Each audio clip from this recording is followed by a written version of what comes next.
Okay, so I'm now going to pass over to you, Tim, and I will keep an eye on the chat. Okay, brilliant. Bore da, pal. Good morning, everybody. Uh, I'm going to be starting my um, presentation from the beginning. Is that working? You might want to have it in presentation mode. It's still Okay, in, is that better? yeah. Okay, brilliant. Okay, so what we're going to be talking about today is tree seed saving, basically seed collecting, processing, and storage. So I'm going to be talking quite generally about the theory of how you do this, and then maybe if anyone's got any specific questions about a seed at the end, we can chat about that. Okay, so firstly, an introduction of me. My name's Dr. Tim Peters. My background is in horticulture. I work with orchards and tree nurseries, and came to North Wales in 2011 to study forestry at Bangor University. I then worked in the Centre for Ecology and Hydrology for a bit, and then got a PhD in forest ecology with mycology. So that was looking at mycorrhizal fungi that are particularly useful for tree nurseries. I'm now a lecturer at Bangor University, teaching in forestry and woodland management. I help to run the community tree nursery at Clinpark Mawr on Anglesey, and I'm the lead for Bangor University's tree nursery at Henvice, the farm that we own. So we'll start off with the real basics. This is how I always start my talks, so sorry if you've seen one before. What is a tree? So it's quite difficult to define a tree, but if we're going to be setting up a tree nursery, it's probably a good idea to know or have an idea in our mind of what a tree is. So it's basically commonly a plant with a single stem which is strong enough to support a human. That's not a very nice definition. The definition in UK law is that a tree is defined in law as anything which is referred to as a tree, which I find really unsatisfactory. So a biological definition of a tree would be a woody perennial plant, typically having a single stem or trunk, growing to a considerable height and bearing lateral branches some distance from the ground.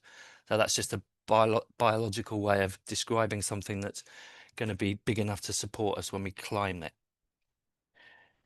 Okay, so first of all, we're going to talk about why it's necessary for us to collect seed. Why can we not let nature just do its thing? One of the problems we have in the UK is that in 1910, the UK was down to about 5% forest cover. We're now, the UK's up to about 15% forest cover. So we've expanded in sort of 115 years the extent of our forests by quite a lot. And as a result, for some species, we really don't have enough seeds to be able to germinate the trees we need.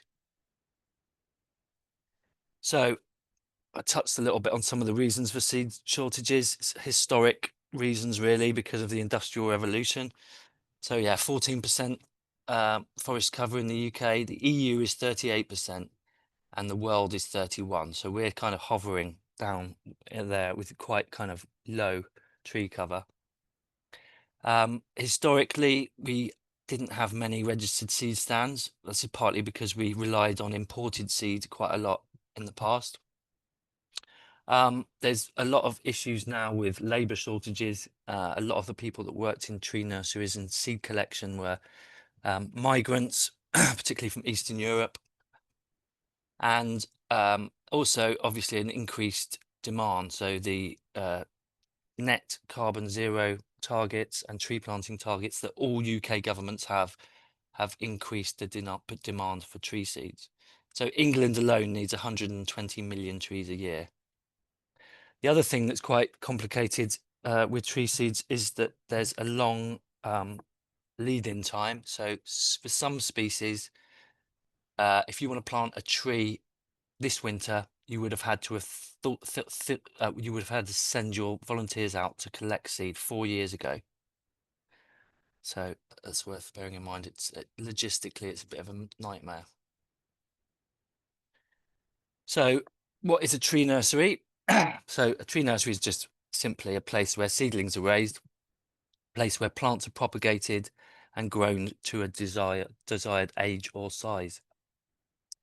Now, the reason for the importance of tree nurseries is that effectively we're creating perfect conditions for germination, and essentially we're converting more seeds into healthy plants. So if we let nature do its thing, we get droughts, we get cold winters, or maybe warm winters where the dormancy is not broken, and we're wasting a lot more of the seeds that our trees have produced. Also, you get a lot more predation from insects and rodents, etc. So hopefully I've convinced you that we need tree nurseries. There's a global and UK tree seed shortage. We've brought lots of diseases and pests into the country previously by importing seed and seedlings from elsewhere. So nurseries can maximize the trees that we get from our seed, and also ensure that the sort of trees that we want are being grown in terms of local conditions, but we'll touch on that later. Okay, so our options for obtaining seed in the UK. Number one, seed collection. This is the one that we're going to be dealing with today, but it's worth bearing in mind you can also buy seed in that's been pre-treated or scarified, or you can just buy in collected seed that hasn't been pre-treated or scarified. We'll talk about what that means later. So Forest Start is the major supplier of UK seed. I think they're currently supplying about 85% of the UK's tree seed. There's been a development on that. There's been a big investment into a seed processing plant at Delamere Nursery by the Forestry Commission. So I imagine once that's online, the reliance on Forest Start will probably go down a bit, which is good because at the moment we've got all of our eggs in one basket. So if there was a disease outbreak at Forest Start, the seed supply chain would be have big problems in the UK. So this we're just going to quickly touch on this. The Forest Reproductive Materials Rules. It's not the most interesting subject, but it's really important, particularly for those of you who plan to sell your trees. So if you plan to collect seed, grow trees and sell them, then you will need to comply with this forest reproductive material. That's really important. So the rules and regulations, you can look them up online. They could cover 46 species, mostly trees, some shrubs, and plants are either considered basic material or forest reproductive material. I'm just going to quickly touch on what that means. So basic material, there's 4 types. You can have seed orchards. You can have parents of clonal archives, so parents of families. You can have clones or you can have clonal mixtures.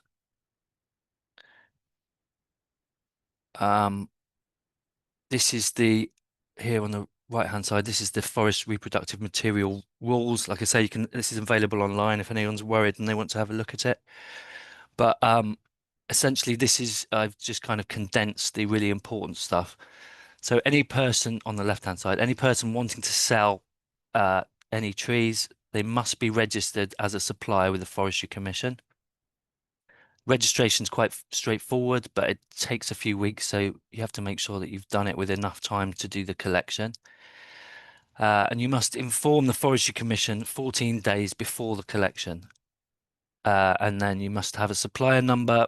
You've got to make a note of the place that you collected, the date, the time, and the duration of the time that you were collecting seed, and whether it was basic material or and the provenance and seed zone that came from, and also the collector's name, address, and contact details. Okay, so as tree seed collectors, we need to make sure that the trees that we collect are locally adapted and this increases survival. It reduces the risk of bringing diseases into your local area, and it also saves genetic material from that region. So local trees, we're all based near or in Wales, and the Welsh tree growing conditions are quite specific. So where I live on Anglesey, one of the most important things that trees need to be is wind firm, but also looking horizon scanning, we need our trees to be climate change resistant.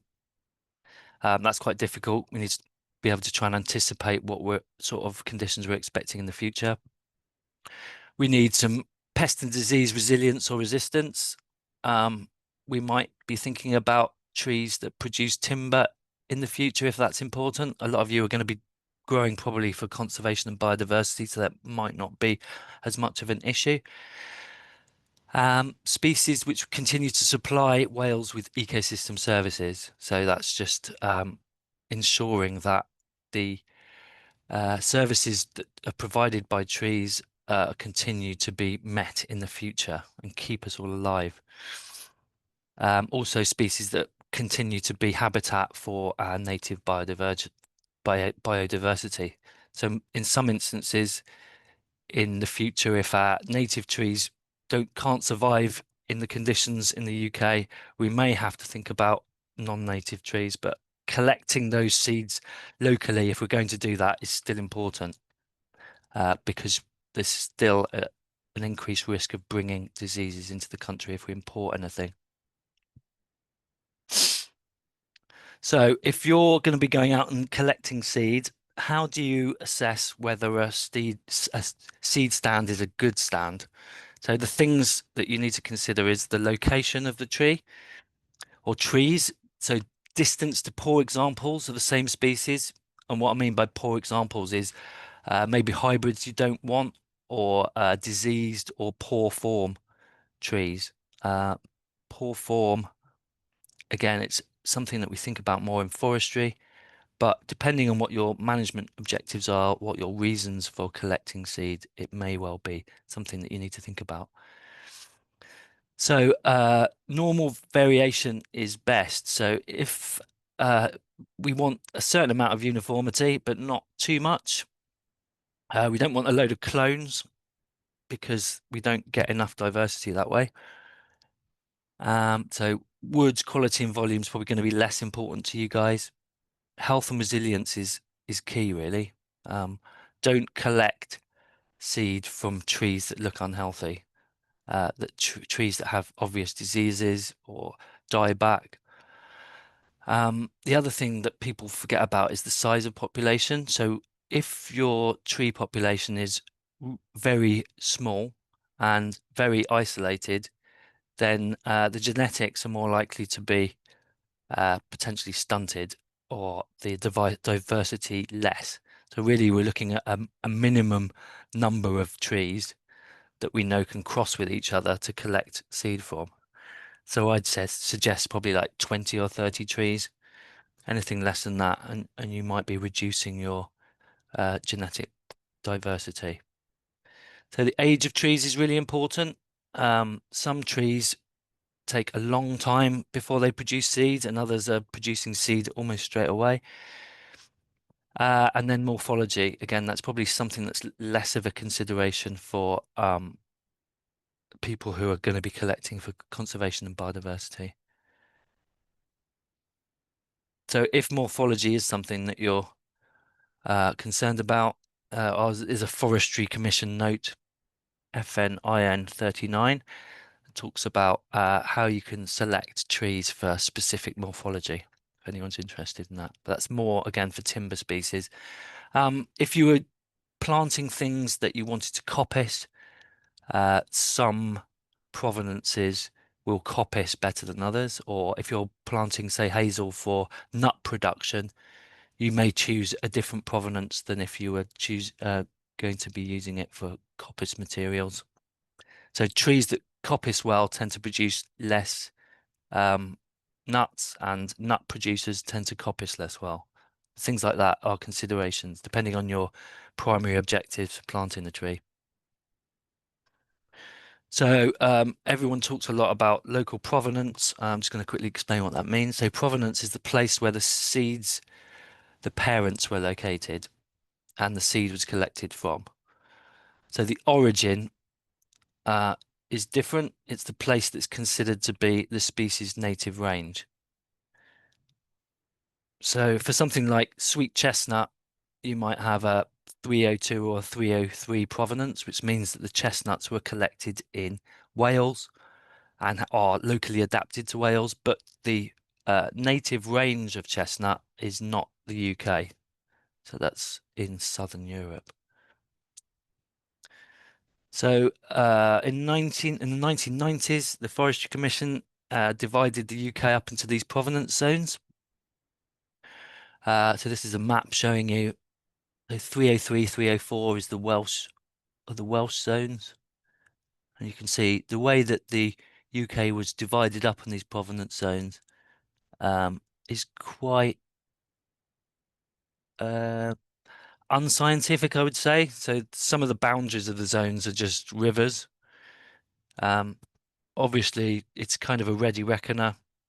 Having a tree that's adapted to a really high altitude position, you can transfer between high altitudes of different provenances. So what you've got to think about is the actual environmental conditions within that provenance. So if I were doing provenance zones, I may not actually divide it up in the same way as they did. So it's just, you can take these things with a pinch of salt. There's a good scientific reason for the creating a provenance map, but the borders themselves are fairly sort of human created. They don't always necessarily make sense on the ground. So there's a theory now that because of climate change, local provenance may not be in all cases the best option. I mean, we could probably debate that all day. So some people are still saying local provenance, it always has to be locally produced. Some people are saying that actually we should be selecting provenance zones from the region below the one we're planting in. So for example, if we were planting in 303, say Pembrokeshire, we might be trying to source seeds from Cornwall. This is called assisted migration. It's where humans are helping trees to adapt to future climate conditions. Now, some people think that's a really bad idea, and people think that's a really good idea. I'm not going to get into the ins and outs of that, but there's also this approach called the portfolio approach, which essentially is saying that because we don't know what the future holds, it's probably a good idea to spread the risk by having some really locally adapted and maybe a few that are assisted migrated so that we mix them up together and let nature choose the most successful trees. Okay, so the seeds that we collect must be pollinated, otherwise they won't germinate, obviously. So often with heavy seeds, we use this float test. So the seeds that float are considered to be less likely to be viable. They're not unviable, they're just less likely to be viable. And the ones that sink have obviously got a lot more food stored in them. They're more likely to germinate. I mean, I've used this float test. I've separated the floaters from the sinkers, and often the floaters still germinate, but they might not be as vigorous because they don't have as much food store. Okay, so the trees all need to be pollinated. The seeds all need to be pollinated. It's difficult by looking at them to be able to tell whether they're pollinated or not. And it's worth thinking about how trees are pollinated. So trees can be pollinated by either wind, insect, or mammal. Mammals less so in the UK. So there's you've got an example of a bat. I think you're probably unlikely to get them in any of your community woodlands in the UK. If you do, let me know in the chat because I'd like to see them. And then there are basically two forms of pollination. So you've got self-pollination, where a tree, the male and the female from the same tree will create the seed. So that means that the seed is an exact copy of the mother, like a clone, or cross-pollination, which is the best for diversity through sexual reproduction, the crossing of male and female from different plants. So there's trees, lots of different types of trees out there. We've got monoecious trees. These are trees that have both sexes on the same tree. So hazel is a good example of that. These trees can self-pollinate, but they will try not to. So they will try and time the male and female plants at different times of the year to make cross-pollination more likely. So nature wants to cross-pollinate and not self-pollinate. And self-pollination is quite often a last resort. So cross-pollination is what makes the trees happier. Well, not really, but you know what I mean. So these are species that have either male or female on different trees. An example of this would be ash or yew or poplar. And it means that obviously the seed is a cross between the mother and father. There's vegetative reproduction as well, cloning, grafting or suckering, but for the purposes of this seed collection course, we won't go into that. Okay, so we touched on this before. So the seeds we collect should be locally adapted, whatever that means, because this increases survival. Again, it reduces the spread of disease and it saves that genetic material. Okay, so if we want to start thinking about doing a tree seed collection, I'm advising you to do a tree seed collection plan. So I sent Jane a series of questions. These are just kind of prompts for thinking about the things that might be important for this plan. So there's legal considerations, obviously. So you need to think about whether or not you have the landowner's permission. You know, I'm not going to encourage you to trespass on other people's land to collect seeds. Are there biosecurity risks? So have a look. Are there any risks to you going into that area? It's probably a good idea to make sure that your boots are clean so that you're not bringing a tree disease in from any other woods that you work in. So there's various anti fungal and bacterial boot sprays you can get. The one I use is called Propellant. And it just means that whilst you're traipsing around to collect seeds, you're not transferring ash dieback or any other disease around.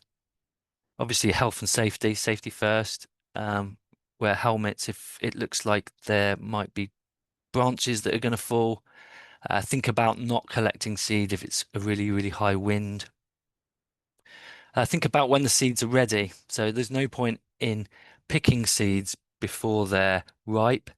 I have seen people do this. It's a lot of effort and then you won't get any germination. So you need to be picking them at the right time. If you leave it too long, then obviously the birds and squirrels might get them. So it's getting that timing right is quite critical. And then I'm going to encourage you to think about how many seeds you need. So collecting seeds, hopefully I've convinced you it's a really good idea. But when we collect seeds, we are also depriving the biodiversity of food. So make sure that you don't collect everything. You leave some behind for the animals, and you don't collect any more than you need. So have a think about how many trees you need, what the likely germination rate will be of that tree seed, and work backwards to work out how many you might need to collect. What you're going to do with them? Are you going to try and store them? Are you going to try and sell them? The way that what you're going to do with them may affect the way that you process them or store them.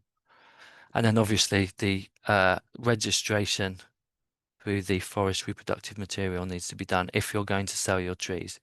So if you're not going to sell them, the Forest Reproductive Material doesn't matter. And you can trade seeds or saplings with other tree nurseries as long as money doesn't change hands. The forest reproductive material regulations don't kick in unless money changes hands. So think about what type of seed it is that you're going to collect. Is it a cone? Is it a fleshy fruit? A nut, a wing seed? And we'll talk about processing in a minute, but think about how you're going to process the seed. Will it need to be done immediately? You know, if you collect a load of fleshy seeds and then leave it a few weeks, they're going to rot, and you'll have wasted your time. So think about how you're going to process the seed, how you're going to store the seed before you collect them.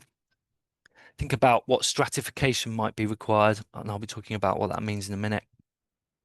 And also, when will you need to sow the seed, and what treatment will the seed need to germinate? That's stratification.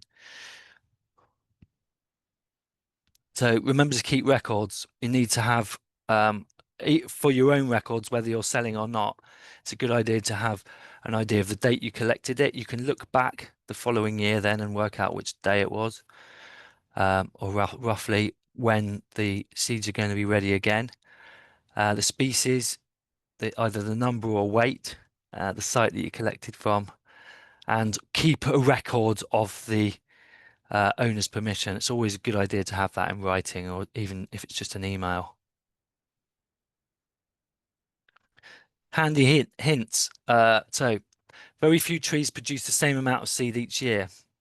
So keep an eye on the quality and the quantity of seeds as you're driving around if you're going to be collecting seeds.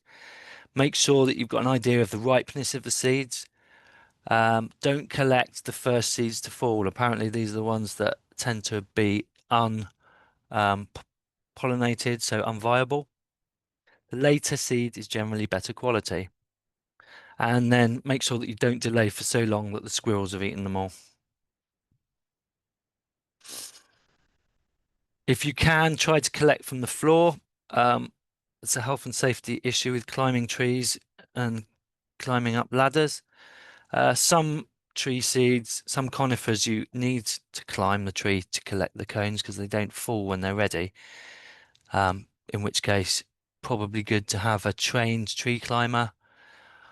Make sure that you've got ladder training. Sounds daft, but we need to prove that we've been trained on all the equipment that we use nowadays. If you're collecting from the ground, using rakes can speed this up. Some people will spread tarps or nets around the tree and allow the wind to blow it out onto the tarp. Try and use paper or hessian bags to collect the seeds in. This will just mean that they're less likely to rot. It means that they can breathe. Make sure you label the seeds that you collect. I always said this before, but always leave some seed behind for biodiversity. Use gloves, as some seeds are spiky, and also we might be transferring unwanted diseases onto the seeds. If they've not fallen, you can use a hook stick to pull the branches down. So telescopic hooks and lots of tree seed collecting. I've got this basket that on a extending pole that you can use for getting tricky seeds out of trees. So I talked about collecting the right number of seeds, but how many seeds do we collect? So this is going to be altered by the tree's regenerative capacity. So that means the number of seeds per tree. Now you need to think about this in terms of mast years. Hopefully everyone knows what a mast year is. We've got a mast year for oak this year. So trees, particularly that have big seeds that take a lot of energy for the tree to produce, will they've got this clever survival technique called masting. So essentially what they do is for sort of 3 or 4 or 5 years, they will produce the same amount of seed. And what happens is the things that like to eat those seeds will sort of maintain a population that's big enough to consume most of the seeds. So essentially the tree's tricking the seed predators into maintaining their levels at a certain number, and then suddenly, like this year, the oak trees will just produce millions of acorns. The mice don't know what's hit them. They can't eat all of the seeds. They start stashing them everywhere and forgetting where they are. And this allows the tree to reproduce. So it's quite a clever survival strategy. So it's also worth thinking about the viability of your seeds. So some trees are, for historic reasons, a little bit inbred. An example of that is the coast redwood. So the best germination rates you'll ever get from coast redwood, I think, is like about 15%. So bear that in mind. It means that you've got to collect a lot more than you would for, say, a tree like oak, where you get almost 100% viability. And then you've got to think about whether you've stored it at the correct humidity and temperature. So if you haven't done that, then you've reduced the viability of your seeds. Again, we'll talk about that in a minute. Okay, so we're up to seed processing now. We've imagined that you've collected your seeds. You know what seeds you're going to collect, what trees you need. So essentially, the seed processing will be determined by the type of seed that you've collected. So you might have collected a fleshy fruit like a hawthorn or a sloe or a rowan or a damson. You may have collected some cones. It could be a conifer or even something like an alder is considered to be a cone. You might have collected some nuts like acorns, chestnuts, or hazels, or some winged seeds. And we'll talk about how you deal with those separately. So fleshy fruits. This is the preparation. You're going to have to mix your fruit with water and gently mash them. That's the picture at the top. The viable seed will sink to the bottom if you have enough water in it. For some like rowan, you might have to squeeze the seed out, or you have it run under a running tap in a sieve or even a jet wash to separate the flesh from the seed. With fleshy seeds, you need to do this quite soon, or keep them in a fridge or a freezer. The fleshy seeds, the fruits, tend to go off the quickest. They start to ferment. Preparation of cones. So you have to make sure that the cones are ripe. It's quite easy to pick unripe cones. Initially, you need to leave them in a paper bag to dry out, somewhere that's warmish, but not by a fire or on a radiator. So you don't want to heat them up too much, because again, that reduces their viability. The cones will eventually open naturally and release their seeds. So once they're opened, you can shake the seeds out. You can then discard the cone, unless you're going to make them into a Christmas tree decoration or something, but that isn't the bit you want to collect for the purpose of germination. The little seeds fall out from in between the cone, and you can collect them in a paper bag and label it until you're ready to sow them. Nuts. Nuts are a lot more difficult in some ways, because everything wants to eat them basically. So separate the nuts from the outers. Drop.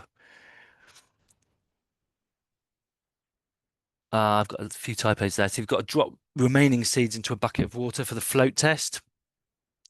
You can discard the top floaters. Well, some of those will germinate, so it just depends how many seeds you've collected. If you want 100% germination, I would discard the top floaters. Keep the bottom ones. The heaviest ones are more likely to germinate. When you're storing, stratifying, or sowing these seeds, you need to think about vermin control. So mice, rats, and squirrels will chew through metal to get to your nut collection. You've got to try and make sure that they're safe. And finally, the wing seeds. These can be planted with the wings on. I would suggest, if you're going to be refrigerating them or freezing them, that it's quite a good idea to separate the wings, just because the wings rot sometimes. Stratification. Yep, so we'll talk about stratification in a minute. So each tree has its own regenerative capacity. So that means how many viable seeds each individual can produce. So that's down to the number of seeds, the viability of seeds, the storage of seeds, and whether or not you've got the winter dormancy correct. So here's just a quick graph showing you what happens over time. So even if you've stored your seeds in the most perfect conditions, the longer they're stored for, the less of them will germinate. So again, if you collected oak 3 or 4 years ago from the last mast, each year you store them, the number that germinate will reduce. So again, that's worth bearing in mind. If you want the same number of trees, you're going to have to put more seeds in. Okay, so now we're down to the seed storage. So we've collected the seeds, we've processed the seeds, and now how do we store them? So here's a big seed storage facility in the picture. The seeds are all placed in different containers depending on what they are. So some may be in packets or envelopes. Some might be in plastic tubs, like the ones on the left-hand side. And you can use silica gel that you get out of your shoe boxes and things to ensure that they stay dry. So collecting the little silica gel packs that you get in things in the post is a really good idea. You can dry them out under the grill and then use them in the packets to absorb any excess moisture and keep your seeds safe. Safe generally from fungi, basically.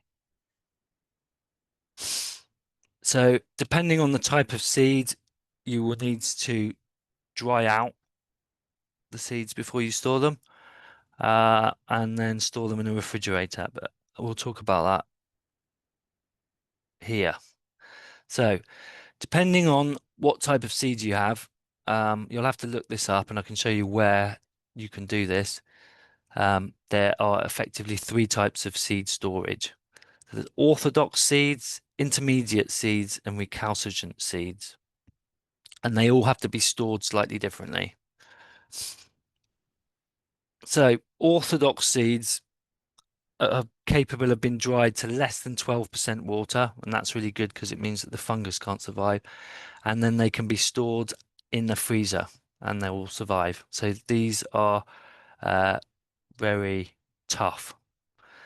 The recalcitrant seeds cannot be stored in a conventional freezer, and they won't survive drying or freezing at -20. So they're a little bit harder to deal with. Intermediates are somewhere between the two. So they're not as difficult to keep as recalcitrant and not as easy as orthodox.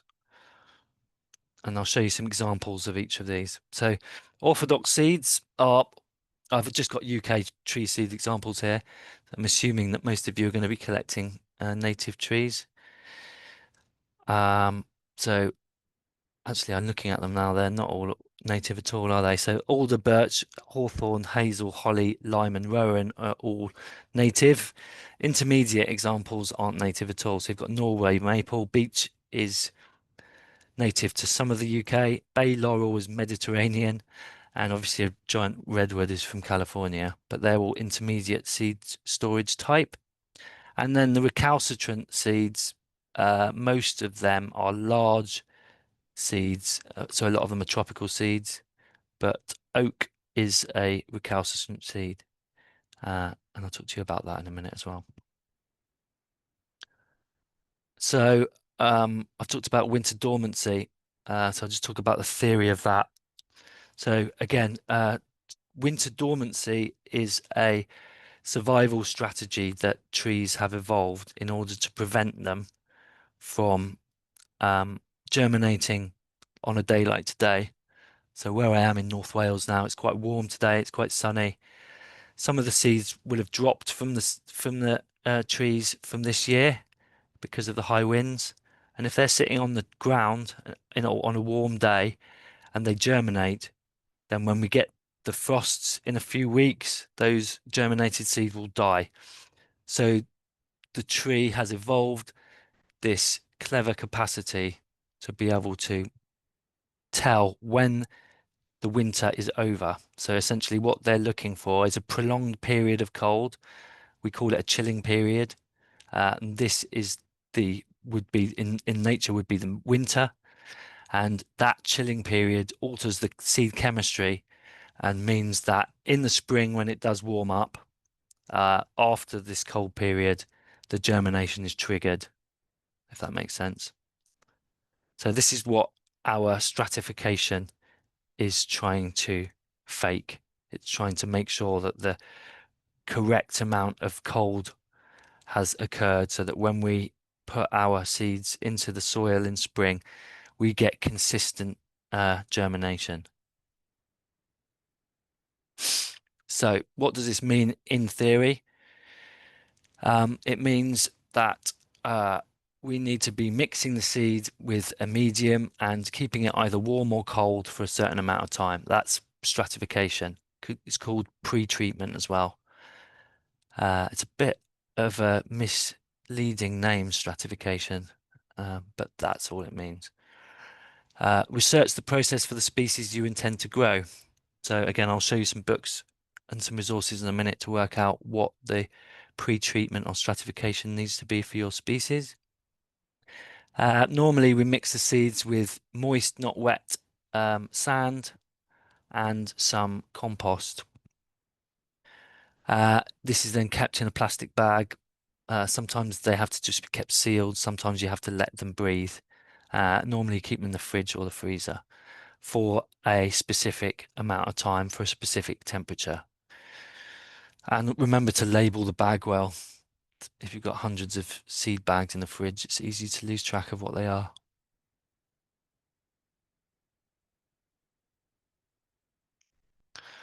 Okay, so we have different dormancy types as well as different stratification requirements. They're either deep dormant, hard seeded, or shallow dormant.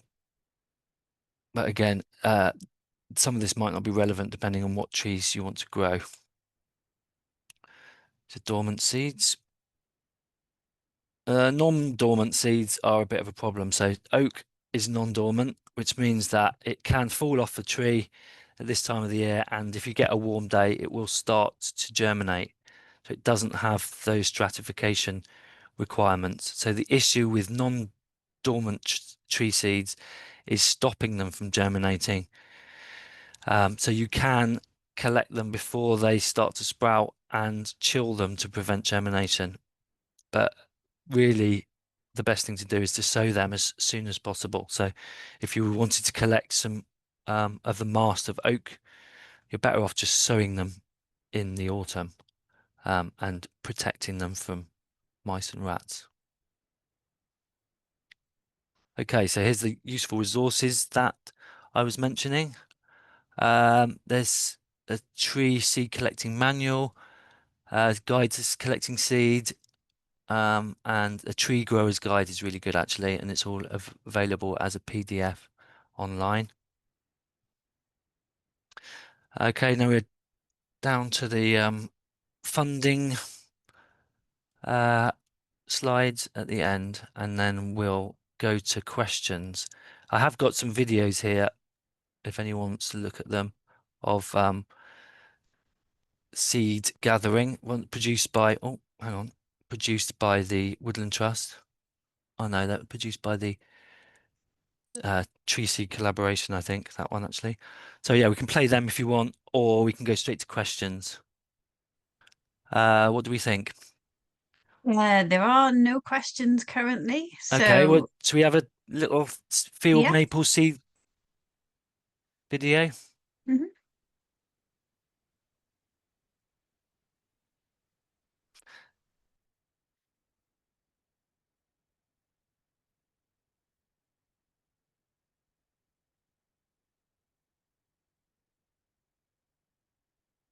I can't hear any sound, Tim. Okay. I don't know how. Is anyone good enough to work out how we? I could hear sound, so I'm not sure why you couldn't. Hmm. Any ideas? People that are better at techno stuff than me? No, I don't know why that would be. Um, Okay. No, not me. we have got a question from Okay, Rosie. brilliant. Any Cool. tips on scarification methods Scarification of what? for anything? Well, that's I mean, it depends. Like depends on the type of dormancy. So, like I said, really need to think about which species it is, because each scarification requirement is different. So, for example, like I said, oak doesn't need scarification at all.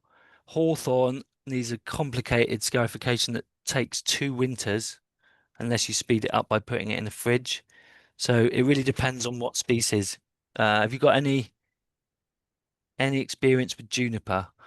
Not personal experience, but I've got a book here. I can certainly look up juniper. Do you recommend any books or links where they've got all of that in? I'm sure I've seen one in the past. I Yeah, can't so remember off the top of my head. um, can you still see me? Yes, I can see Okay. you. So this tree grower's guide, this was created by the Tree Do Council you a want to few years stop ago. sharing your screen, Tim, and then Yeah. Mm.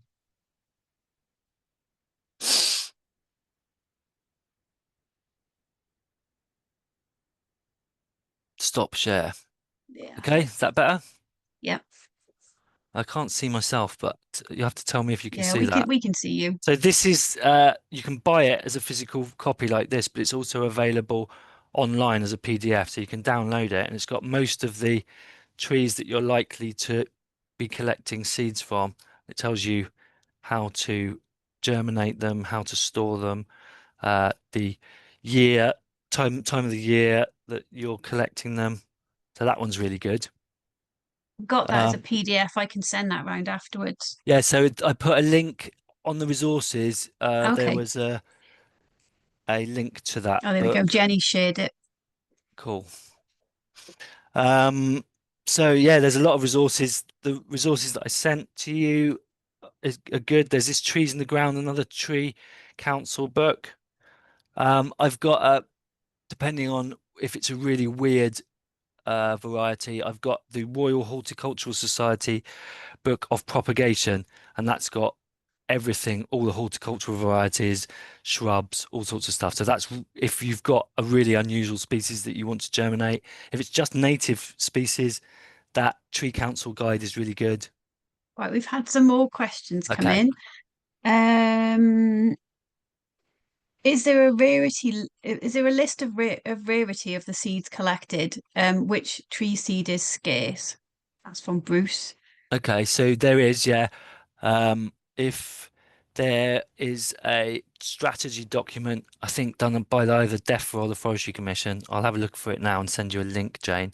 But Okay. it has species that are of particular interest for seed collection and ones that aren't. So they're sort of categorized on how rare they are. But I mean, um, I'm guessing that most people here are going to just be germinating stuff that they want rather than stuff specifically because it's rare. Yeah. And a question from Rosie. Have to admit, with temperate species, I just sow as soon as the seed is ready and leave them on a bench outside. Some things take 3 or more years. Yeah. So, I mean, you could speed that up, Rosie, by looking up the scarification process. So essentially what you're doing is uh, artificially creating the situation where you have 3 years uh, dormancy breaking within 1 winter. So yeah, it just increases the speed and the consistency of germination. I mean, So, if you're having success with what you're doing, then if it ain't broke, don't fix it, I would say. But okay. And there's another question or a question from Paul. If sowing oak in volume, would you say plant them straight away? Would this be in a bed or should it be in a rotivated patch? um, the problem with sowing them in a bed or a rotivated patch is, depending on where you are, you're probably going to get quite a lot of predation by mice. So mice, voles, rats, they all like eating acorns. So we've at Hemvice we were using kind of cattle water troughs. They're like big metal aluminium trays, and then the seeds are off the ground, so you can germinate them in there and then transfer them into a bed once they're less of a food source for the rodents. Well, that's what I'd suggest. Unless, I mean, like it just like I say, it depends on your situation. If you've got millions of oaks and you're happy for some of them to be eaten by rats, then it might not be a consideration. We've got another question from Jane. If growing acorn in containers, is there constraints and substrates if the trees were planted within a national park designation? So thinking triple SIs and regulations. So there's not legal uh, constraints around substrates, but obviously we would want to make sure that the substrate was as close to the conditions that you were going to plant into, if that makes sense. So if you've got an SSSI, let's say an acid peat bog, and you wanted some trees to get going, if you have some really nice neutral compost that you germinate your seeds in, then the minute you plant it out into this acidic hillside, it's going to have a bit of a shock. So it's really about thinking about trying to make your substrate as close to the substrate you're going to be planting out into as possible, if that makes sense. Yep. And Any other maybe if you're questions? in an SSSI or national park, I would be thinking about not using something like green waste compost. So green waste compost is really good for tree nurseries, but just because of the way it's processed, it might well contain more microplastics than other types of compost. So that might be a consideration somewhere where you know there's great crested newts or something of really high conservation status that you didn't want to damage. Or even if you were planting near to a water course and you don't want to end up with microplastics leaching into the river. Yeah, that's a good point. Um, Question from Paul. Do you know of any, oh, sorry, just jumped. Do you know of any current plans to help ash like the Great British Elm Experiment? Yeah, so there's a lot of money uh, being pumped into the science of breeding a dieback resistant ash. Um, so the with ash dieback, it was it hit Scandinavia first, so we had a little bit of a chance to learn from what happened in Scandinavia. So in Scandinavia, they had reduced the genetic diversity of their ash stands by choosing good morphology. So it was ash in Scandinavia was a more grown for as a timber species. So they were choosing over generations nice straight stems, and by doing that, they reduced their genetic diversity. So in the UK, we seem to be having a bit more resistance than, I mean, it was like 5% resistance in Scandinavia, and it's looking like 10 or 15% in the UK. So yeah, Jenny's posted something about future trees. That's one person who's doing some research. There's also lots of universities looking into breeding resistant ash. I'm sure that that will be on the market within the next 20 years. The problem with trees is it takes a long time because of the amount of time it takes before they become sexually mature. It's really difficult to produce these new varieties quickly. It takes a long time. So if you think about Dutch elm disease, happened in the 1950s. The elm, the resistant elm, went on the market maybe about 5 years ago. So it's taken sort of 70 years for them to breed a stable Dutch elm disease resistant elm. Now, hopefully, ash will be quicker than that, but it won't be overnight. So, Kai and Larry, hi Larry. When scarifying, how long do you chill them before warming them up again? And how many times do you do this process over how long? Again, it's horses for courses answer. It depends on the species. So something like hawthorn, you're supposed to chill it and warm it up multiple times, so to make it feel like it's gone through several winters. So it's species specific. So yeah, give me a species and I can tell you. Otherwise, it's just a case of looking it up for each of the species that you want to grow. Does that help, Larry? Juniper. Okay. We can have a look at juniper. I might actually have to dig out my Royal Forestry Society, Royal Horticultural Society book for that.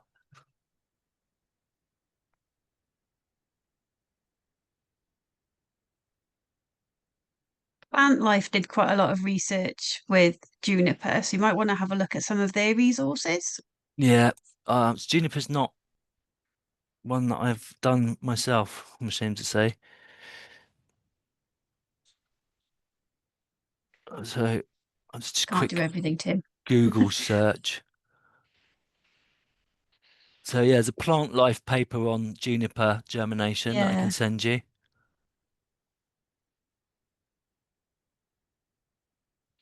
Yeah, so have a I'll stick this in the chat. Oh, he's got the Plant Life protocol.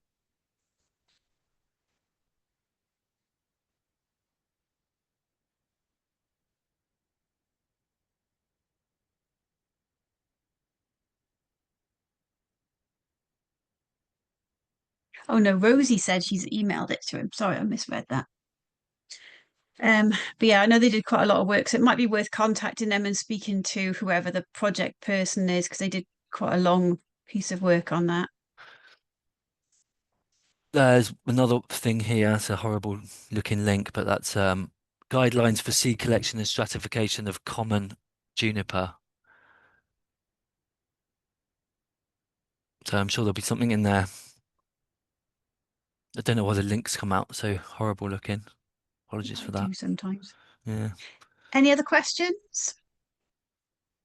Hopefully I covered everything that everyone wanted to be covered. If I didn't, there's my email address at the beginning of the presentation. I think Jane will probably send the slides around, will you? Yeah, I can CC you in if you're happy with that. Yeah, no, totally. Well, thanks for listening, and I'll see you all soon. Okay. All right, thank you all for coming. I will send you the feedback form as well. So if you could